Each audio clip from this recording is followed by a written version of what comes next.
वंदे वंदे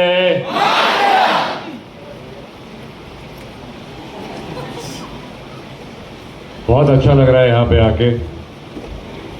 Fergusson college से बहुत जुड़ी हुई मेरी शूटिंग की याद भी है। मैंने यहाँ पे एक मूवी शूट की थी, रंग रसिया, जिसमें मैंने राजा रवि वर्मा का किरदार किया था।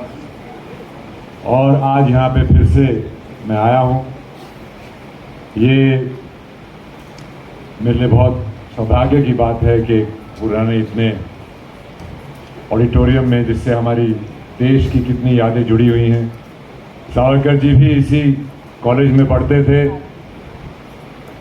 आपका पता नहीं कितने लोगों की प्रिंसिपल साहब के सामने पेशी हुई है, और उनको रेवोल्यूशनरी एक्टिविटीज़ की वजह से हॉस्टल से निकाल दिया गया था और 10 रुपये का फाइन भी दिया था, जो कि सावरकर जी ने कभी भरा नहीं। पर आपको अगर फाइन मिले तो जरूर भर देना।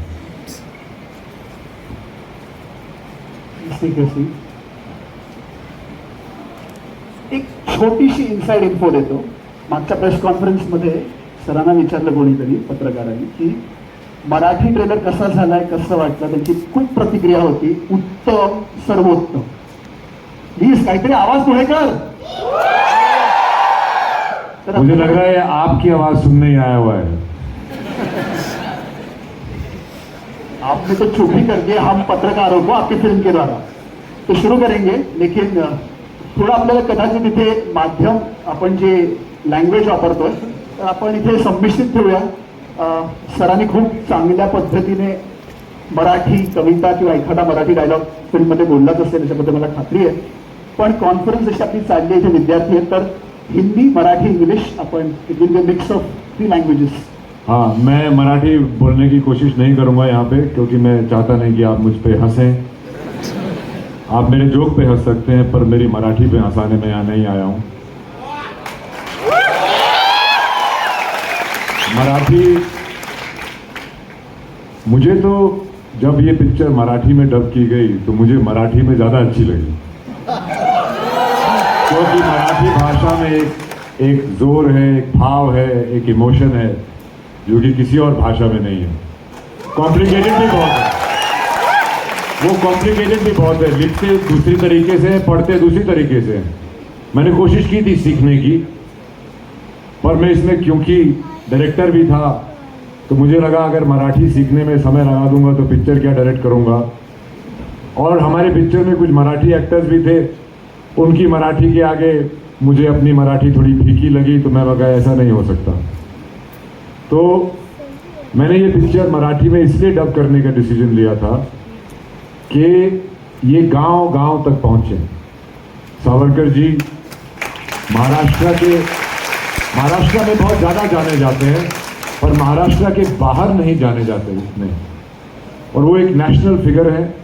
तो मुझे लगा ये पिक्चर मैं हिंदी में बनाऊं ताकि ज़्यादा लोगों तक पहुंचे, और मराठी में उसको डब करूं ताकि आप लोग के दादी, अम्मा, सब लोग ये पिक्चर अपनी खुद की भाषा में देख सकें.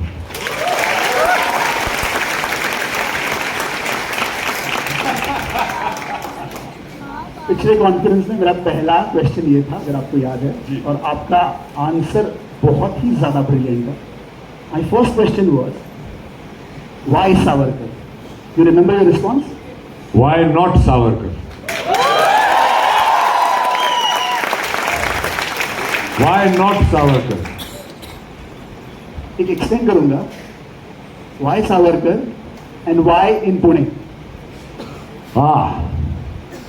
सावरकर, एक तो सावरकर जी के खुद के कनेक्शन पुणे से, इस कॉलेज से थे, और पुणे एक पुण्य भूमि है.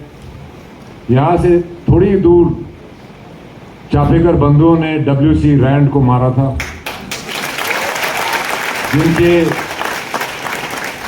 अत्याचार जब यहाँ पे प्लेग हुआ था 1897 में बहुत ज़्यादा हो गए थे. तो चापेकर बंधु की धरती है, ये पुण्य भूमि है. यहाँ पे बाल गंगाधर तिलक, गरम दल, गोखले साहब नरम दल, आगरकर साहब, महात्मा फूले, ऐसे बहुत से बहुत सी हस्तियां इस शहर के साथ जुड़ी हुई हैं, तो मुझे तो लगा कि इससे अच्छा कोई शहर नहीं हो सकता कि मैं अपने दिल का एक टुकड़ा आप लोगों के साथ शेयर करूं।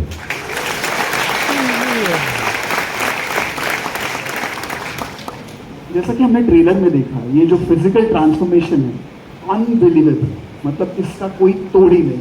व्हाट डू यू से? लेकिन जाहिर सा सवाल ये होगा कि इमोशनल लैंडस्केप पर कितना काम होता है और कैसे काम होता है। देखिए, हालांकि हम लोगों को पहली नज़र में दिख जाते हैं, पर हम जो महसूस कर रहे होते हैं या जो हमारे ख्यालात चल रहे होते हैं उसमें समय लगता है। इसी तरीके से आपको, अगर आप कोई किरदार प्ले कर रहे हैं तो वैसा दिखना अहम है, सबसे ज़रूरी है, क्योंकि वो लोग देखते हैं। पर उसी तरीके से उनकी सोच, उनके नज़रिए देश के प्रति, पॉलिटिकल ओपोनेंट्स के प्रति, अंग्रेज़ों के प्रति, अपने परिवार के प्रति क्या थे, वो समझने में समय लगता है। और मैंने सावरकर जी के बारे में पढ़ा, पर मैंने सावरकर जी को भी पढ़ा।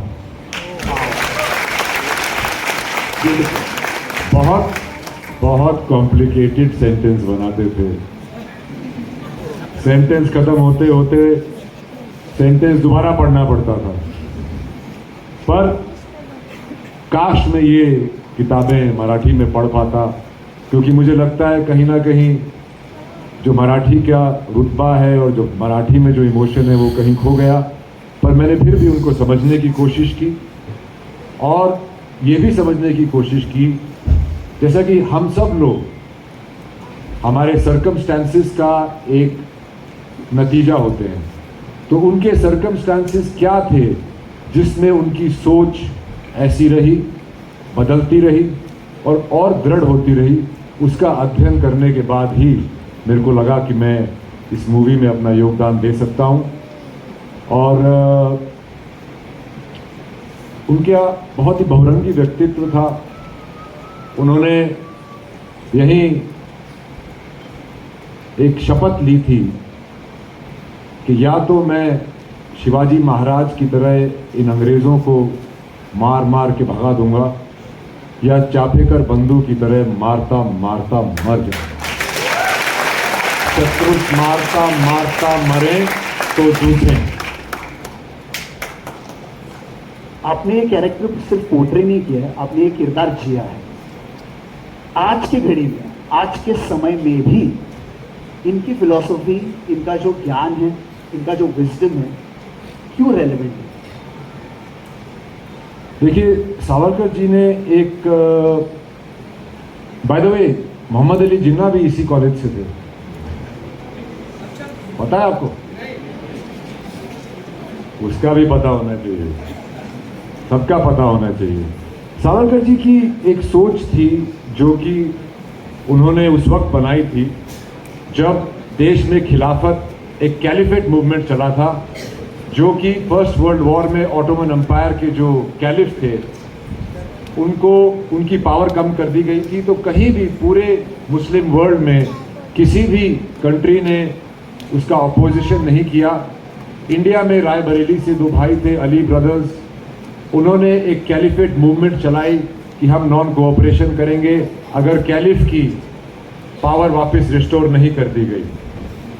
उस वक़्त काफ़ी सारे मुस्लिम लीडर्स को लगता था कि जब अंग्रेज़ आए थे तो सल्तनत थी, जब अंग्रेज़ जाएं तो सल्तनत हो, और वो डेमोक्रेसी के प्रोसेस में, जो कि इंडियन नेशनल कांग्रेस की मांग थी, जुड़ नहीं रहे थे। तो गांधी जी ने ये एक अपॉर्चुनिटी देखी कि कैसे मुसलमान भाइयों को कांग्रेस के साथ जोड़ा जाए, तो उन्होंने इसको कैलिफेट मूवमेंट से खिलाफत का नाम दे दिया और उसके प्रेसिडेंट बन गए। और ये सब देखते हुए जब अलग से मुस्लिम इलेक्टोरेट बनने लगी और मुस्लिम्स को एक उनकी पॉपुलेशन के प्रोपोर्शन में ज़्यादा सीट्स मिलने लगी, तो सावरकर जी को लगा कि ये देश को तोड़ा जा रहा है। देश का विभाजन 1920 में ही तय हो गया था, जब खिलाफत मूवमेंट हमारा नेशनल मूवमेंट बना था। उसके विरोध में सावरकर जी ने एक पॉलिटिकल आइडियोलॉजी बनाई जिसका नाम था हिंदुत्व। लोगों ने पूछा ये हिंदू धर्म है क्या? बोलते नहीं, हिंदुत्व हिंदू धर्म नहीं, और ना ही, और हिंदू धर्म भी सनातन धर्म का केवल एक हिस्सा है। इसमें आर्यन है, लिंगायत है, बहुत आर्य समाजी हैं, तो बहुत से ऐसे लोग हैं। तो उन्होंने बोला, लोग कंफ्यूज हो गए, तो मतलब क्या? तो उन्होंने बोला हिंदुत्व समझने से पहले हमें यह समझना चाहिए कि हिंदू कौन है। तब उन्होंने एक डेफिनेशन दी कि सिंधु नदी से सिंधु सागर तक जो भी इस विशाल भारत भूमि में रहते हैं, जो इसको अपने पूर्वजों की जमीन, अपनी पितृभू, अपनी मातृभूमि, अपने त्योहार, खान पान, वेशभूषा को अपना मानते हैं, वो हिंदू हैं, चाहे वो किसी भी धर्म, जात या समाज के क्यों ना हो। क्या बात। हिंदुत्व एक राजनैतिक, भूगोलिक, सांस्कृतिक इतिहास है, किसी धर्म का नहीं।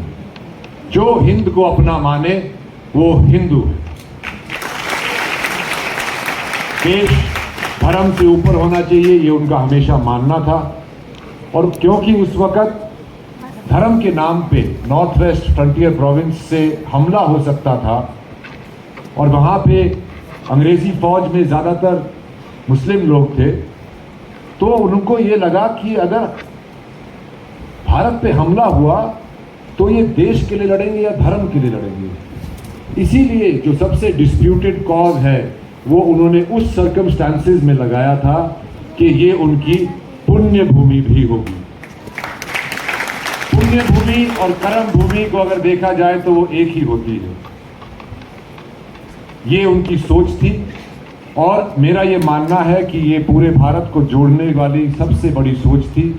आप भी इसके बारे में पढ़ें और जानें कि सावरकर जी क्या चाहते थे देश के लिए और अभी क्या हो रहा है देश में। Trust me, I can listen to you for hours revisiting the golden chapters of history, truly. But अब बुलाना चाहूंगा स्टेज पर आपकी को एक्टर एंड आपके प्रोड्यूसर भी। प्लीज वेलकम, रंगमंचावर में स्वागत करते हैं अंकिता लोखंडे आणि फिल्मचे producer Yogesh Rao sir. Please welcome on stage sir.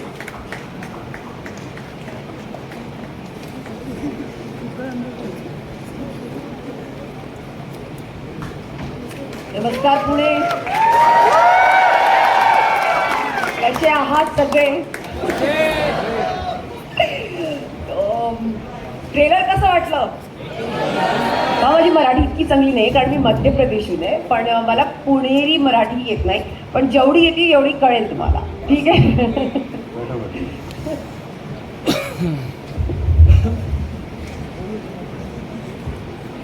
पहिला प्रश्न अंकितालाच असेल आणि मराठीत असेल, ठळक मराठीत असेल आणि उत्तर देखील अपेक्षित मराठीत असेल. अंकिता, नक्कीच. काय तुझा अनुभव राहिला या पिक्चरवर काम करताना? आणि मी पिक्चर आपण जसं म्हणतो ना, मोशन पिक्चर म्हणतो ज्याला आपण, पण इथे मला ती मुवमेंट दिसते. The movement that I see in these pictures. तर एवढं प्रभावी व्यक्तिमत्व उभारताना आणि तुझं त्याच्यामध्ये जे कॅरेक्टर आहे, जी व्यक्तिचित्र आहे, ओव्हरऑल कसा अनुभव होता आणि त्याने तुला काय घडवलं, काय बदल आणले तुझ्यामध्ये? बापरे. पण जेव्हा मला हा कॅरेक्टर आला, जेव्हा माझ्याकडे आली ही स्क्रिप्ट आणि मला माहीत पडलं की मला वीर सावरकरांची बायको बनायचं आहे, यमुनाबाई. मला खरंच माहीत नव्हतं कोण आहे, कारण ऑफकोर्स वीर सावरकरांना मी ओळखत होते, पण इतक्या डिटेलमध्ये कोणालाच नव्हतं काही माहीत, मला नव्हतं माहीत स्पेशली. तर मग मी रणदीपला भेटले आणि रणदीप बरोबर बसले आणि त्यांनी मला असं पाहिलं आणि मला म्हणतो, I don't think so I want you in the film. I was like, why, you too pretty for the character. I was like, please don't say that. But you know, ज्या तरीकेने रणदीप त्यांनी इतकी रिसर्च केलेली होती की मला काही research करायची जरूरतच नाही पडली. He was so sure that what he wanted in the film. And you know, त्याच्यानंतर मी स्वतः वाचलं पुष्कळ काही यमुनाबाईंबद्दल, त्यांनी काय केलं आहे, त्यांचं कसं काम राहिलं आहे, त्यांनी कसा सपोर्ट केला आहे आपल्या नवऱ्याला. आणि मला असं वाटतं हर एक सक्सेसफुल माणसाच्या मागे एक बायको असती असं मला वाटतं. तर त्या यमुनाबाई होत्या वीर सावरकरांकरता डेफिनेटली. आणि त्या खूप खूप जास्ती सपोर्टिव्ह होत्या. आणि ते बघता मी एवढं वाचत राहिले. आणि ऑफकोर्स रणदीप सेटवर असायचा. खूप खूप डाट ऐकली आहे यांची, खूप यांनी मला सुनावलं आहे सेटवर, खूप मी ऐकलं आहे. पण एकला जेव्हा आपण हे बघतो ना ट्रेलर, असं बघून खूप छान वाटतं. And I feel very proud of you Randeep. You have done a outstanding job. So So have you, darling. Thank you. So I definitely feel very grateful to be associated with this film. And I think ही movie याच्याकरता खूप important आहे. कारण आजच्या जनरेशनला नाही माहिती आहे की वीर सावरकर खरंच कोण होते. आणि त्यांच्याबद्दल लोकांना माहीत पडेल. आज मला मी फिल्म बघेन तर मला अजून जास्ती माहीत पडेल. तर आय थिंक इट्स म्हणजे ही ब्लेसिंग आहे आपल्याकरता की आम्ही लोक ही फिल्म बनवली आणि लोकांकडे जाईल आणि बघतील लोक. जेव्हा आन्सर करत होतीस ना, I was looking at him. He did not miss a single beat. Yogesh sir, जाहिर सा सवाल आपकी तरफ आ रहा है. When I watch the trailer, I said brilliance is the word that sits comfortably on it. इस लेवल का स्केल, इस लेवल का प्रोडक्शन, हम बात करते हैं कि जब नेशनल हीरो अपने आइकन्स जो है इनके ऊपर जब फिल्म बनती है, उसका स्केल जो होता है, कोई हॉलीवुड का डायरेक्टर प्रोड्यूसर आए और इस स्तर पर लेकर जाए, वो स्तर मुझे यहाँ पर दिखता है. आपने इस पर कैसे दिलचस्पी दिखाई, ये पहले बताया. मैं रणदीप के कैरेक्टर पर आऊंगा बाद में.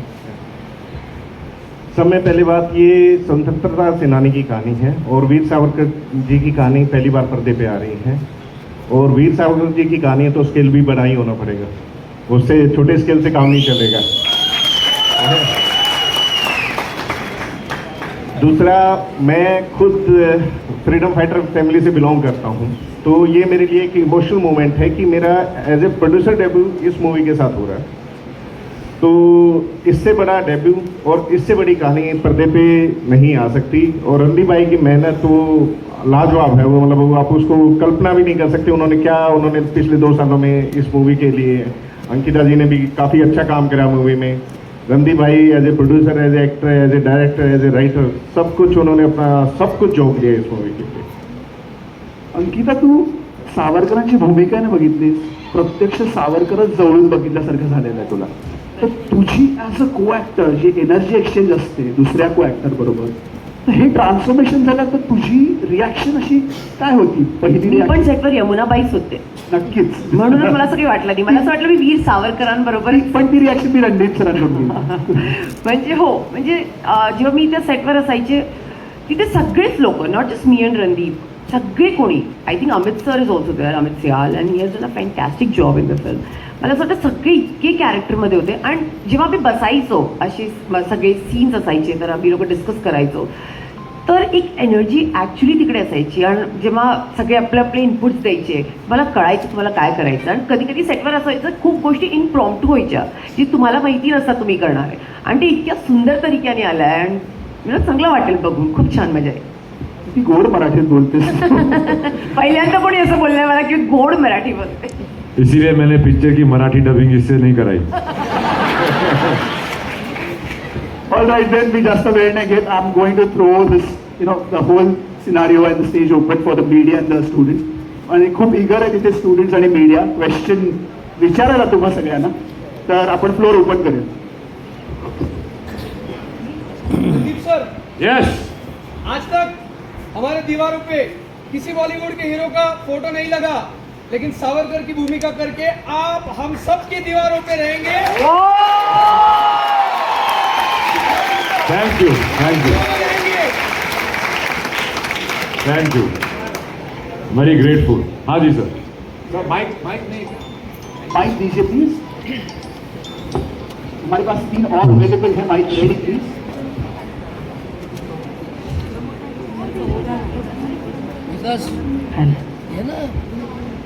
रणधीर जी, ये मूवी देखने के बाद मेरे को लगता है आप बड़ा क्रेडिट ले लोगे भारत रत्न अवार्ड तो सावरकर जिसके लिए काफ़ी वर्षों से लोगों की मांग है. मैंने सावर जी के काफ़ी पुस्तक पढ़ी है और उनके काफ़ी प्रोग्राम में गया हूँ। I belong from Bharatiya Janata Party. I am a president for business cell in Poona. So हर प्रोग्राम में सावरकर जी को जब भारत रत्न मिलेगा उसकी क्रेडिट पूरी आपको है। नहीं सर, नहीं, ऐसी बात नहीं है। सावरकर जी को भारत रत्न खुद सावरकर जी के लिए ही मिलेगा। और मैं एक्चुअली इस पिक्चर से एक मूवमेंट चलाना चाहता था कि सावरकर जी सबके पास पहुँचे, सब तक पहुँचे, जो उनके बारे में बहुत बुरी बुरी बातें की जाती हैं जिसका कोई बेसिस नहीं है, उसकी लोगों को क्लैरिटी आए। और वही नहीं, सावरकर जी नहीं, ऐसे बहुत सारे अनसंग हीरोज़ हैं जो कि हमारे स्वतंत्रता संग्राम में शामिल थे, जिनके बारे में लोगों को नहीं पता। तो मैं ही चाहूँगा कि और भी बहुत लोग थे जिनके बारे में आप पढ़ें। सशस्त्र क्रांति भी एक बहुत बड़ी क्रांति थी। भारत को आज़ादी सिर्फ अहिंसा से ही नहीं मिली थी, उसके बारे में आप जानें। अहिंसा का, मैं इसमें अहिंसा को बुरा नहीं बोल रहा हूँ। सावरकर जी को पढ़ते पढ़ते मैंने गांधी जी के बारे में भी पढ़ा और उनके लिए भी मेरी रिस्पेक्ट ज़्यादा ही हुई थी, कोई कम नहीं हुई। दोनों की सोच विचारधारा अलग थी, पर दोनों एक ही चीज़ चाहते थे, अखंड स्वतंत्र भारत। और तो इसमें अहिंसा का बहुत बड़ा हाथ था, अहिंसा ने लोगों को जोड़ा। पर इसका मतलब ये नहीं कि हम अपने अहिंसा वाले संग्राम को बिल्कुल भूल जाएं और उसको किसी तक ना पहुंचने दें। Hello, here. So Randeep sir, आता तर आम्ही ट्रेलर बघितला आणि बऱ्याच मुलाखतीमध्ये सुद्धा तुम्ही छान बोलताय. आता आम्हाला दिसतो इतक्या सुंदर सुंदर गोष्टी पडद्यावर, पण ह्या सगळ्या गोष्टीच्या मागे स्वातंत्र्यवीर सावरकर या चित्रपटाच्या मागे कलाकार म्हणून आणि व्यक्ती म्हणून किती वर्षांची मेहनत होती एक तर बॅक स्टेज. आणि सगळेजण आयडिओलॉजीजबद्दल बोलतात, तर आज मी तुम्हाला विचारलं की सावरकर यांच्याबद्दलची एखादी आयडिओलॉजी किंवा त्यांच्या कॅरेक्टर मधला एखादा गुण जो तुम्हाला तुमच्याकडे एक व्यक्ती म्हणून, एक पर्सन म्हणून जपायला आवडेल, तर तो कोणता असेल? देश प्रेम।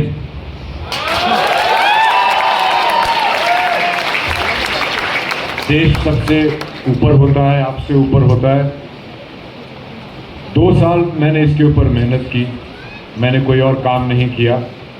सावरकर जी के बारे में जब मेरे पास ये अभिनेता के तौर पे पिक्चर आई थी, तो मैं तो बहुत इतिहास पढ़ा हुआ लगता था। स्कूल में मेरा सब फेवरेट सब्जेक्ट इतिहास ही होता था।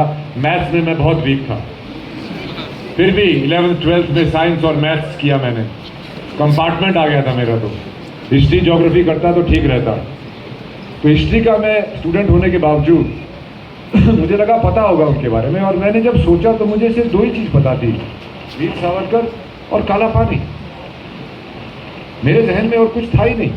तो जब मैंने सशस्त्र क्रांति के बारे में पढ़ना शुरू किया, तो ज़्यादातर जो पॉपुलर इंग्लिश किताबें थीं, जो कि मैंने बाद में रियलाइज़ किया कि एक तब्बे ने लिखी थी, उनके अंदर सशस्त्र क्रांति सिर्फ एक पैराग्राफ में होती थी, जिसमें ये लोग भी थे, इन्होंने कोशिश की और कुछ नहीं हुआ। तब मुझे लगा यार ऐसे कैसे हो सकता है। तब मैंने ज़्यादा सावरकर जी के बारे में पढ़ना शुरू किया, सावरकर जी को पढ़ना शुरू किया। तो मुझे बहुत गुस्सा आया कि उनका इतना बहुरंगी व्यक्तित्व, इतना उनका इंटेलेक्चुअल जायंट जो वो थे, क्या क्या 27 साल तक उनको जेल में रखा, कैप्टिविटी में रखा। ऐसे इंसान की कहानी लोगों तक क्यों नहीं पहुंची। तो इस दौरान, इस वक्त मैंने ठान ली थी कि चाहे कुछ भी हो जाए, मैं इसको इसके अंजाम तक लेके जाऊंगा। स्क्रिप्ट नहीं थी तो लिख दी, फिर ऊंट को जैसे करवट बैठा कि निर्देशक भी बन गए, और जब पिक्चर की क्वालिटी वहाँ तक लाने की बात हुई तो प्रोड्यूसर भी बन गए। तो अपना तन मन धन लगा के मैंने ये किया है, 2 साल की मेहनत है। और मैंने इस मूवी को, हालांकि मैं सावरकर जी मेरे इस पिक्चर के हीरो हैं, पर मैंने एक सशस्त्र क्रांति की पिक्चर बनाई है, उसके अंदर उनका क्या योगदान था। मैंने तो ये भी पढ़ा है कि 1857 सिपॉय म्यूटिनी पढ़ी है आपने? क्लास में यही पढ़ाते हैं? क्या पढ़ाते हैं अभी? मेरे को लगता है सारे मैथ्स के स्टूडेंट आए हुए हैं। म्यूटिनी बोलते हैं कि नहीं? 1907 के आसपास सावरकर जी ने सबसे बड़ा उनका जो एक हिंदुत्व से पहले जो उनका एक लोगों का नज़रिया बदलने की जो उनकी पहली कोशिश थी, जो कि बहुत कामयाब रही, उन्होंने 1857 सिपॉय म्यूटिनी को 1857 भारत का पहला स्वतंत्रता संग्राम का रूप देके रिसर्च करके एक किताब लिखी थी, जो बाद में, जो आज की लैंग्वेज में बोलूं तो वायरल हो गई थी। अगर आज की तारीख में सावरकर जी होते तो सोशल मीडिया पे उन्हीं के मीम्स बन रहे होते। वो ऐसे ही कुछ इंसान थे। तो ये सब उनके नज़रियों को उनका जो नज़रिया बदलने का जो उनमें क्षमता थी, लोगों की इन्फ्लुएंस करने की, इन्फ्लुएंसर थे वो, ये देख के ही सावरकर जी को 27 साल जेल में रखा गया। रणदीप सर जी, सावरकर जी के ऊपर जब कोई भी स्टेटमेंट आता है, आई मीन सावरकर फॉलोअर्स से लेके सावरकर अभ्यासकों तक, जी, Savarkar is always targeted by the opposite ideology. जब आपने ये मूवी तैयार की तो आप तैयार थे कि आपके ऊपर भी आने वाला है, तो how did you prepare yourself for the negative publicity that you will be getting? जब ये फिल्म मेरे पास आई तो मुझे बहुत शुभचिंतकों ने बोला था कि ये मत कर भाई, तुम कलाकार हो, अच्छे कलाकार हो, इसमें हाथ मत डालो, तुम्हें एक पार्टी का बना दिया जाएगा या एक विचारधारा का बना दिया जाएगा। पर जब ये कहानी, सावरकर जी की जब ये कहानी थी, ना वो पार्टी थी, ना वो विचारधारा थी, और मेरा ये कर्तव्य था कि मैं उनकी विचारधारा, उनका व्यक्तित्व, उनका सोचने का तरीका सब स्पष्टता से बाहर लाऊं। और एक बारी जब ओखली में सर दे दिया तो मुसलों से क्या डरना ब्रो। कुछ तो लोग कहेंगे, लोगों का काम है। माझा प्रश्न अंकिताला आहे. अंकिता, यमुनाबाई सारखी भूमिका करताना तुला काय काय डिफिकल्टी आलेल्या कुठे? बोला. देखा, मैंने आपका मराठी में क्वेश्चन सुन के हिंदी में जवाब दे दिया। मुझे ना बताना पड़ेगा. My Marathi is better than hers, that means. Ankita, प्रश्न असा आहे की यमुनाबाई सारख्या कॅरेक्टरला प्ले करताना स्क्रीनवरती तुला काय काय डिफिकल्टी झाल्या? कारण खूप ऐतिहासिक असं भूमिका आहेत आणि त्यांच्याविषयी खूप काही वाचायलाही मिळत नाही. तर तू काय काय रीड केलंस आणि तुझी काय तयारी होती यासाठी? माझी अशी तयारी होती माझी तयारी म्हणजे अशी होती, जेव्हा मी गेले, ती सांगितलं जसं मी रणदीपला भेटले, आणि माझ्यापेक्षा I think Randeep as a director खूप रेडी होता. तर जे मी अशी ॲक्टर आहे जी आपली डिरेक्टरचं ऐकीन आणि सगळं करेल, यु नो. तर आय ॲक्च्युली फॉलोड हिम. त्यांनी मला खूप काही गोष्टी ह्याच्यात शिकवल्या आहे. आणि सगळ्यात बेस्ट गोष्ट ह्याच्यात ही होती की माझं विदाऊट मेकअप फिल्म आहे पूर्ण, तिच्यात माझा 1% सुद्धा मेकअप नाही आहे. So I was very happy with that की यु नो अशी कॅरेक्टर जेव्हा तुम्हाला करायला मिळतात ते खूप पॉवरफुल कॅरेक्टर्स असतात. You know, to play something like Yamunabai, इतकी त्यांची स्टोरी माहीत नाही आहे, पण ज्या तरीकेच्या त्या बाई होत्या, you know, it's a very powerful character. तर मला जेव्हा असे रोज ऑफर होतात तर you know I want to grab it and I want to perform. आणि मी डेफिनेटली मी या कॅरेक्टर करता नुसतं फक्त रणदीपवर विश्वास केला आहे, कारण he is a director. I know त्यांनी जसंही मला 16 वर्षापासून घेऊन ते म्हणजे 16 to 60 you know is my age in the film. तर मी हर एक जनरेशन त्याच्यात प्ले केली आहे आणि ती खूप ग्रेसफुली केली आहे. अगर मी 16ची तर मी 16ची दिसते आहे, आणि मी 60 वर्षाची तर मी 60 वर्षाची दिसते. तर आय एम शुअर याच्यात खूप मेहनत केली आहे. एका सीनला करायला खूप मेहनत लागती. खूप सॅड सीन्स पण आहे त्याच्यात त्यांची, कारण त्यांची कहाणी ज्या ते एकट्या ज्या बॅटलमध्ये त्या फाईट करतात ते खूप डिफिकल्ट होतं त्यांच्याकरता, कारण सावरकर तिकडे नव्हते, ते जेलमध्ये होते. तर त्यांच्या गोष्टी ऐकूनच ते खूप इमोशनल होतं. But I have enjoyed each and every bit of it. Randeep सरांसाठी आपके लिए सवाल है मेरा. मैं यमुना जी के बारे में बताता हूँ आपको पहले. सावरकर जी बिल्कुल ही शादी करने को तैयार नहीं थे.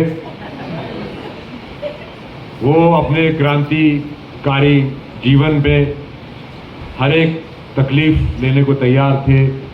और उनका ये मानना था कि मैं किसी और जान को इसमें ना फंसाऊं। पर उस वक्त उनका लंदन जाने का बहुत मन था और यमुना जी के फादर बहुत अमीर थे, तो उन्होंने, एक तो उनको कोई लाइक नहीं करता था, कोई लड़की वाला, भाई ये तो क्रांतिकारी है। पर उनके जो फादर थे वो, उनके पास लक्ष्मी बहुत थी पर सरस्वती नहीं थी। तो वो चाहते थे कि सावरकर जी उनके परिवार से जुड़े और एक सरस्वती जो कि बहुत लर्नर्ड पढ़े लिखे इंसान थे सावरकर जी, वो उनकी फैमिली के साथ जुड़े। और सावरकर जी को लगा कि मेरे ससुर मेरा लंदन जाने का खर्चा दे देंगे। पर सावरकर जी ने ये कहा था कि ये क्रांति ही मेरा एक लक्ष्य है और ये बात आपकी बेटी को पता होनी चाहिए। अगर इसके बावजूद वो हाँ करती है तो मैं शादी कर लूँगा। आपके लिए सवाल था मेरा कि इस मूवी के लिए, जैसे हमारे पास जो भी हिस्ट्री आता है, इतिहास आता है, वो तोड़ मरोड़ के आता है, तो आपने रेफरेंसेस कौन सी बुक यूज़ किए इसके लिए, या सबसे ज़्यादा इम्पैक्ट है उस बुक का, वो हमें ज़रा बताएंगे। देखिए, इसके लिए पहले तो मैंने बहुत ही फ्रीडम स्ट्रगल की बुक्स पढ़ी ओवरऑल, फिर मैंने आर्टिकल्स पढ़े, नेशनल आर्काइव्स में देखा, फिर पुरंदरे जी की बुक पढ़ी, फिर संपत जी की बुक पढ़ी, फिर सावरकर जी को खुद पढ़ा। और सबसे ज़्यादा श्रेय उनकी सोच को उभारने का सावरकर जी खुद एज ए राइटर है, सबसे ज़्यादा इन्फ्लुएंस उन्हीं का है। पर फैक्ट चेक्स के लिए और ओवरऑल सर्कमस्टांसिस के लिए मैंने बहुत विभिन्न तरह की किताबें पढ़ी और दोनों पक्ष की पढ़ी, ताकि मैं समझ पाऊँ कि एग्जैक्टली बात क्या था। रणदीप जी, पहले नमस्ते आपको। नमस्ते जी, आपको नमस्ते। मैं मिलिंद यादव, टीवी 10। मेरा सवाल आपसे ये है कि आपने अभी कहते हुए कहा कि Ankita, you are just too beautiful for the role. ये आपके बारे में भी लागू होता है कि ये क्या, या आपको अनकन्वेंशनल रोल करने का शौक है? देखिए, कन्वेंशनल तो सब करते हैं, अनकन्वेंशनल करने वाला भी एक आध आदमी हो जो लगातार करता रहे और कहीं ना कहीं ये सिद्ध कर दे कि अनकन्वेंशनल करना भी कोई बुरी बात नहीं है। भाई, मेरा पहला खुद से यही सवाल था कि यार, मैं तो सावरकर जी जैसा दिखता नहीं हूँ। मैं हरियाणा का हट्टा कट्टा मस्कुलर जाट बॉडी, सावरकर जी महाराष्ट्र चित्तवन ब्राह्मण वायरी। पर मैंने ये पहले भी किया है, पहले भी मैंने बायोपिक कैरेक्टर्स किए हैं। रंग रसिया में राजा रवि वर्मा जी का रोल किया था, मैं और चार्ल्स ने चार्ल्स सोबराज का किया था, और भी सरबजीत और काफ़ी सारी पिक्चरें की हैं। तो वो एक, आपको, मुझे ये तजुर्बा था कि अगर आप वैसे सोचने लग जाएं और अपनी फिजिकलिटी के वो हिस्से जो मिलते हैं उनसे, उनको उभारने लग जाएं, तो अद्भुत चीज़ होती है कि आप कुछ दिन के बाद वैसा दिखने लग जाते हैं। ये हस्बैंड वाइफ में भी होता है, एक दूसरे जैसे दिखने लग जाते हैं। तो ये था। और अंकिता का था, अंकिता बहुत ही मॉडर्न ब्यूटीफुल लड़की है, जिसको मैं जब उनकी यमुना बाई जी की तस्वीर देखी तो मैं उससे मैच नहीं कर पाया। तो मैंने इसको कहा था कि थोड़ा खाना पीना शुरू मुझे करो। कहा था खाने के लिए, हाँ। जिससे कि थोड़ी मोटी हो जाऊं, और मैंने कोशिश की है मोटा होने की, हाँ। तो शायद दिखी हो सके। कोई नहीं, बाकी हमने सीजी में कर दी। इंपॉर्टेंट क्वेश्चन है, यहाँ पर 2 स्टैंडीज है, इनफैक्ट पोस्टर्स हैं। उस पोस्टर्स में उसी आइडियोलॉजी से रिलेटेड अलाइन होके कुछ हमारे और भी नेशनल आइकन्स और नेशनल हीरोज हैं, जैसे कि लोकमान्य तिलक, साफेकर बंधु। क्या उन पर आप, उनके किरदारों पर, उनके व्यक्तित्व पर कुछ लाइट शेड करेंगे? मेरे ख्याल से ये बात शुरू हुई थी वासुदेव फड़के के टाइम से। वासुदेव फड़के 1870 के दशक में एक ऐसे क्रांतिकारी थे जो 1857 में देश को निहत्था कर दिया गया था। उसके बाद काफ़ी दिन ज़्यादा क्रांतिकारी ख्याल उभर के नहीं आए। फिर वासुदेव फाड़के जी थे 1870 के दशक में, जिन्होंने अंग्रेज़ों को लूटना मारना शुरू किया। उनको यहाँ से यमन भेज दिया गया। जो भी अंग्रेज़ों के खिलाफ बंदूक उठाते थे उनको पकड़ के इंडिया से बाहर भेज दिया जाता था कि जेल में जो उनके साथ हैं उनको भी ना इन्फ्लुएंस कर पाए। यही बाल गंगाधर तिलक जी के साथ हुआ था। उनको मैंडले भेज दिया गया था, फाड़के जी को यमन भेज दिया गया था और सावरकर जी को काला पानी भेज दिया गया था। ये सभी एक ही विचारधारा के लोग थे जो ये मानते थे कि वो ये नहीं मानते थे कि हिंसा अच्छी चीज़ है, वो ये मानते थे कि अन्याय और आत्मरक्षा के लिए हिंसा का सहारा लेना उचित है। तो उसी के अंदर उसी सोच के वासुदेव फाड़के थे। फिर रंगारी जी आए, जिन्होंने एक अलग गणपति का, आपने देखा है रंगारी जी का, तो उन्होंने गणपति को वो सीरीन फॉर्म से एक योद्धा की फॉर्म में लेके आए, वो भी सेल्फ डिफेंस के लिए उन्होंने बनाया था। उसके बाद आए लोकमान्य तिलक जी, जो गणेश विसर्जन को पूरे देश में लेके गए।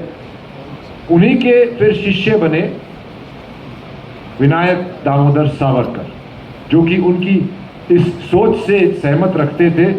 जो एक सख्त, एक गरम दल था, एक नरम दल था, तो लोकमान्य तिलक भी गरम दल के वो थे। अगर लोकमान्य तिलक को अपने केसरी अखबार में खुदीराम बोस की प्रशंसा करने के लिए मांडले जेल नहीं भेज दिया जाता और सावरकर जी को काला पानी की सज़ा ना हो जाती, तो शायद देश पहले आज़ाद हो जाता और देश का नक्शा भी अलग होता। Hello, last question please. Ankita ji, Randeep इधर sir, Ankita ji, one last question. बोला बोला. आजकाल अभिनेत्री भूमिका स्वीकारताना त्या भूमिकेची स्पेस बघतात. ट्रेलर बघितल्यावर कळतंय की हा फोकस सावरकरांवर आहे. तुम्हाला हे माहिती होतं की तुमची भूमिका खूप कमी असणार आहे, तरी सुद्धा ही भूमिका का स्वीकारली? मला असं वाटतं की मी जेव्हाही कोणताही कॅरेक्टर करते मी कधीच ते बघत नाही की मला किती स्पेस मिळते. कारण ॲज अन ॲक्टर जेव्हा मी स्क्रीनवर आहे, मी काय परफॉर्म करते आणि त्याचा काय इम्पॅक्ट आहे, that's the most important thing. आणि तुम्ही जेव्हाही फिल्म बघाल, तुम्ही यमुनाबाईला जेव्हाही स्क्रीनवर बघाल, आय एम व्हेरी शुअर जेव्हा तुम्ही घरी जाल तेव्हा तुम्हाला यमुनाबाई डेफिनेटली लक्षात राहील. And that's my achievement. Sir एक लास्ट प्रश्न है, एक लास्ट प्रश्न है। और रणदीप जी, हमको ये पता चला है कि ये मूवी जब आपने प्रोड्यूस की, इसके प्रोडक्शन के लिए आपको अपनी एक प्रॉपर्टी बेचनी पड़ी और सारी बेचनी पड़ी भाई, एक नहीं, ज़्यादा थी भी नहीं। ये बहुत ज़रूरी था, ये बहुत इम्पोर्टेंट था कि इस व्यक्ति ने इस मूवी के लिए अपना सब कुछ दे दिया है, तो अब इस मूवी के लिए हमको भी अपना सब कुछ देना है। सावरकर जी ने भी अपना सब कुछ दे दिया था। बहुत कम लोग जानते होंगे कि सावरकर जी का पूरा परिवार ही क्रांतिकारी था। उनसे भी अनसंग हीरो थे बाबाराव सावरकर, गणेश दामोदर सावरकर, जो कि सारी अंडरग्राउंड रेवोल्यूशनरी संगठनों से जुड़े हुए थे। वो भी काला पानी गए थे सावरकर जी जितने समय ही, और उनको भी बहुत कष्ट हुआ था। और उनके छोटे भाई थे डॉक्टर नारायण राव सावरकर, जो कि जिनको गांधी जी की असैसिनेशन के बाद गिरगांव चौपाटी में मॉब लिंचिंग में मार दिया गया था। आप लोगों को ये बात पता नहीं होगी कि पूरे सावरकर परिवार के साथ क्या हुआ। बाबा राव जी की पत्नी यशुवाहिनी, वो कितने साल बाबा राव के आने की बाट उनकी इंतज़ार देखती रही, और जब मौका मिला मिलने का, उससे 4 दिन पहले ही गुजर गई बेचारी। उनके ऊपर क्या बीती होगी। यमुनाबाई, जो इतनी कम उम्र में, यमुनाबाई और सावरकर जी का बेटा मर गया था और सावरकर जी वापस नहीं आ पाए, तब उन्होंने वो कविता लिखी थी, सागरा प्राण तळमळला। रणदीप सर, माझा एक प्रश्न आहे. शेवटचा प्रश्न आहे रणदीप सर. आतापर्यंत बरेचसे तुमचे चित्रपट बघितले. महाराष्ट्रामध्ये बरेचसे महापुरुष आहेत, त्यांच्यावरती सिनेमा करणार का, ते पण मराठीमध्ये? आणि दुसरी गोष्ट म्हणजे मला असं वाटतं की बॉलिवूड ओके, तो Marathi there is a lot of, मैंने बहुत डिस्कवर किया है इस प्रोसेस में मराठी हीरोज़ के बारे में, क्योंकि मेरी मराठी इतनी मंझी हुई नहीं है तो शायद मैं उसमें एक्टिंग ना करूं, पर मैं as a producer, maybe as a director also, बहुत सारे मराठी हीरोज़ को बाहर लेके आना चाहूँगा, उनके बारे में पिक्चर बनाना चाहूँगा, पर मैं उनके सही, उनका जो योगदान था उसके बारे में पिक्चर बनाना चाहूँगा। बाजीराव पेशवा ने 41 वॉर जीते इतनी कम उम्र में, और उनका अस्तित्व सिर्फ मस्तानी के साथ जोड़ दिया गया, ये मुझे बुरा लगा। अगर मैं किसी हीरो के ऊपर पिक्चर बनाऊंगा तो मैं उनके असली योगदान के ऊपर पिक्चर बनाऊंगा, ये मेरा मानना है। पर बिल्कुल मराठी लोगों का योगदान इस देश के लिए, इस राष्ट्र के लिए बहुत बड़ा है। और मुझे ऐसा लगता है कि बॉलीवुड को एक नेतृत्व करने वाला अभिनेता मिल गया है, मुझे ऐसा लगता है। One final question. नमस्कार सर, अभिषेक तेली लोकसत्तामधून. मराठीतील हा ट्रेलर पाहिल्यानंतर अक्षरशः अंगावर काटा आलेला आहे. तुमच्या संपूर्ण टीमने घेतलेली जी मेहनत आहे ती आपसुकच या ट्रेलरमधून आपल्याला जाणवतच आहे. तुम्ही जर लेखक, दिग्दर्शक, एक अभिनेता अशी तारेवरची कसरतच केलेली आहे, तर हे सगळं एकाच वेळी जुळवून आणणं तुमच्यासाठी कितपत आव्हानात्मक होतं, किती चॅलेंजिंग होतं, आणि दैनंदिन जीवनात काय गोष्टी तुम्ही आत्मसात केल्या या सगळ्या गोष्टी जुळवून आणण्यासाठी? देखिए, मैं इतने रोल कर रहा हूं पर टीम बड़ी थी।